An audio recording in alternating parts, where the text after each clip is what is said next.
नमस्कार, मी तुमची होस्ट बोलते। उन्हाळ्यामध्ये काय होतं, सारखं काय करायचं खायला, तळकट करू शकत नाही, चिवडा चकली खाऊन कंटाळा येतो, रोजचं संध्याकाळचं जेवण जात नाही। म्हणून आज आपण काय करतोय, मिक्स डाळ ढोकळा। कमीत कमी एक स्टीम पदार्थ आपल्या पोटात जाईल, त्यासाठी मी आज मिक्स डाळ ढोकळा केला। बरं, हा ढोकळा काय संध्याकाळी खाल्ल्यानंतर पोट भरून जातं, मग संध्याकाळी आमटी भात तुम्हाला करता येतो, अगदी साधा। तर मिक्स डाळ ढोकळ्यासाठी काय काय घेतलंय तर आपण स्वयंपाकघरात जाऊन पाहूया आणि बघूया। चला, मी ही मोठी कढई ठेवली आहे गॅसवर आणि यामध्ये मी पाणी घातलंय आणि मी या पात्राला तेल लावून याच्यामध्ये हा ढोकळा ठेवणार आहे। तर हे पात्र मी तुम्हाला दाखवलंय, माझं ढोकळा पात्र आहे। तर आता आपण आपल्या याच्यामध्ये आपण काय काय घेतलंय त्यासाठी बघूया। सगळ्यात आधी तर मी काय केलंय, या डाळी मी भिजवल्या होत्या सकाळीच, कारण मी सकाळीच ठरवलं होतं।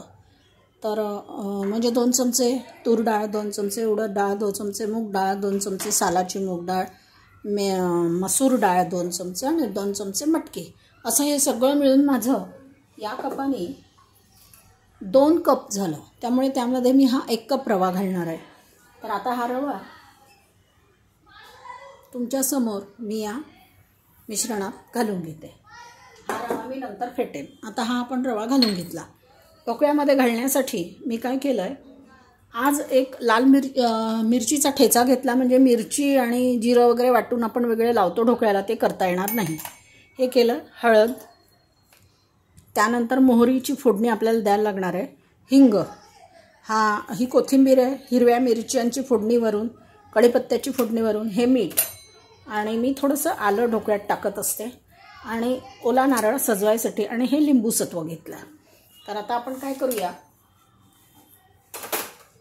पहिले ढोकळ्याचं बॅटर तयार करून घेऊ। आता याच्यामध्ये मी रवा टाकलेला आहे, तुम्हाला माहिती आहे।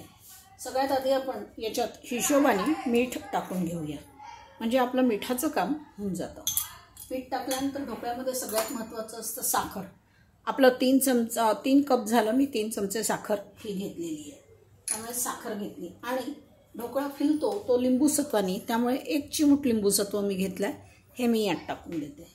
आता याच्यामध्ये ढोकळ्याला चव येण्यासाठी आपण हा जो मिरचीचा ठेचा आहे, कोरडा ठेचा मी करून ठेवला होता, त्याला मी हा ठेचा यात टाकते। त्यामुळे आता काय येईल, ढोकळ्याला मस्त आपली चव येईल। आणि या ढोकळ्यामध्ये आपण हे थोडंसं आलं टाकू, हे आलं वर येतं नंतर, म्हणजे वाफ आली ढोकळ्याला की नंतर हे आलं वर येतं। आता याला आपल्याला फेटूनच घ्यावं लागेल।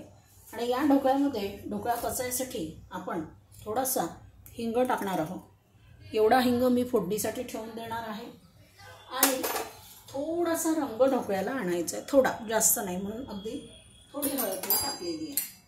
आता हे मी फेटून घेते, आणि फेटल्यानंतर जवळपास हे एक 5 मिनिट फेटावं लागेल।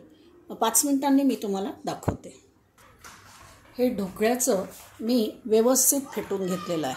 आता आपण काय करणार आहोत, याच्यामध्ये तेल टाकणार आहोत, म्हणजे आपला ढोकळा मोकळा झाला पाहिजे।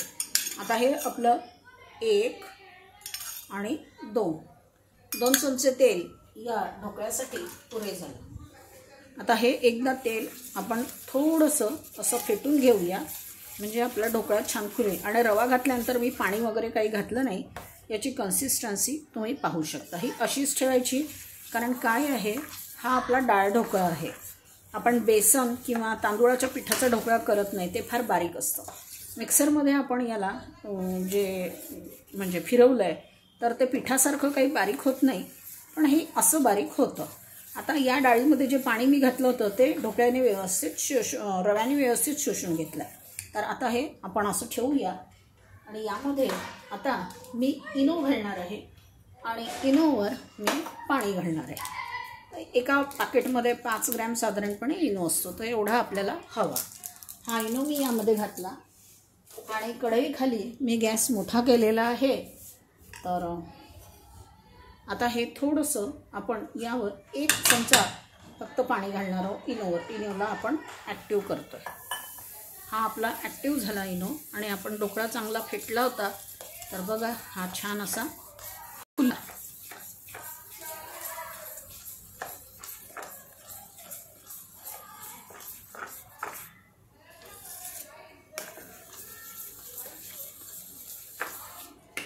आता हे फुललेला ढोकळा मी या पात्राला तेल लावून घेतलं होतं, यामध्ये आता टाकते.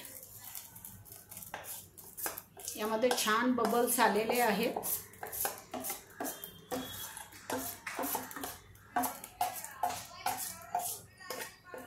सोडा टाकला तर आपण हळद टाकली होती ना, तर त्यामुळे थोडंसं ते लाल होतं. त्यामुळे आता हे करायचं.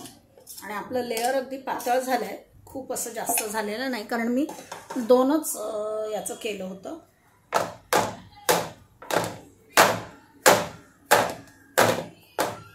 आता आपण हे डबा हा ढोकळ्याचा कढईत ठेवणार आहोत. तुम्ही पाहू शकाल कढईमध्ये पाणी छान उकळलं आहे.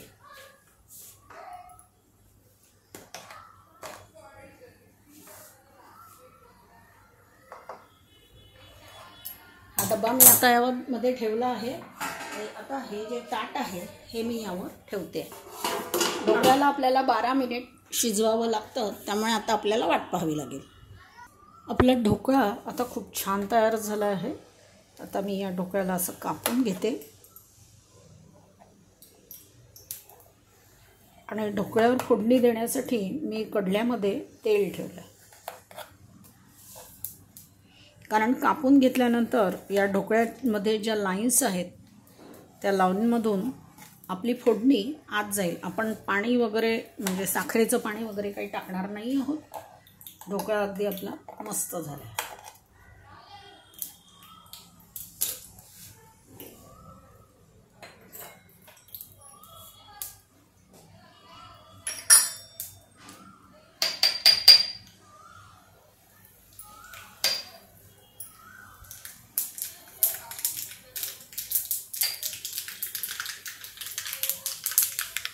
मी फोडणी केलेली आहे मोहरी आणि हिंगाची. आणि आता ही मिरच्या टाकल्या याच्यामध्ये.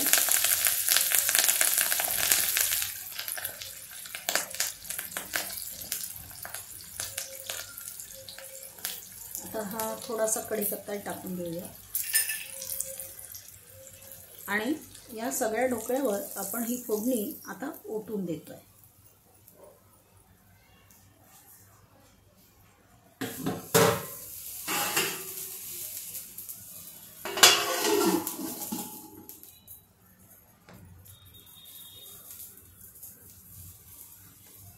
हा ढोकळा थोडासा थंड झाला की मी प्लेटमध्ये काढून त्याला आपण सजवूया. थोडासा अजून थंड व्हायचा आहे. ढोकळा थंड झाल्यानंतर मी हा ढोकळा या प्लेटमध्ये काढला आहे, तुम्ही पाहू शकता. आणि ढोकळ्याचं हे जे पात्र आहे हे बघा, पूर्ण यातनं ढोकळा काढून घेतला आहे मी. आता याच्यावर आपण थोडासा ओला नारळ घालणार आहोत. त्याआधी मी हा एक पीस तुम्हाला दाखवते. आतमध्ये मस्त जाळी पडली आहे. मागच्या बाजूनी तुम्हाला ही जाळी व्यवस्थित दिसत असेल.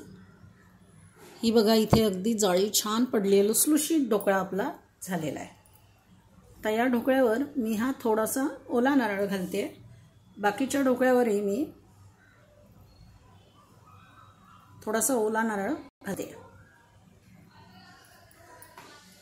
आणि ही थोडीशी कोथिंबीर.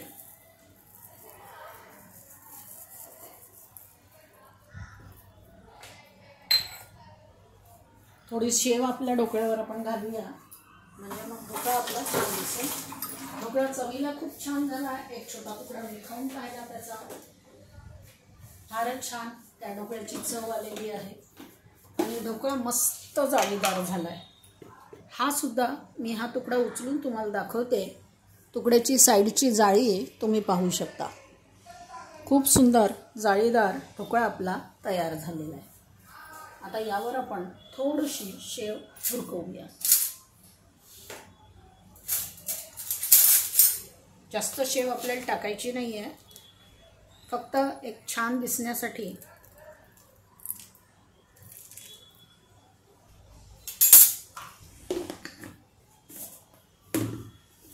तर हा मिक्स डाळ ढोकळा आज संध्याकाळची सगळ्यांची छान भूक भागवतो आणि नंतर याच्यासोबत फक्त आमटी भात खाल्ला तरी झालं. अतिशय पौष्टिक रेसिपी आज मी तुम्हाला दाखवलेली आहे.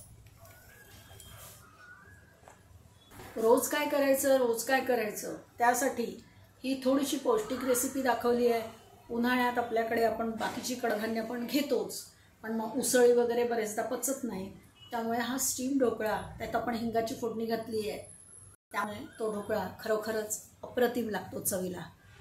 माझा नेहमीचा फंडा, बनवा, खा, खिलवा. तुमच्या गोल्डीला छान छान कमेंट्स पास करा. तुम्हाला ही रेसिपी आवडली असेल तर माझ्या चॅनलला लाईक, सबस्क्राईब, शेअर जरूर करा. धन्यवाद, तुम्ही माझी रेसिपी शांततेने पाहिली.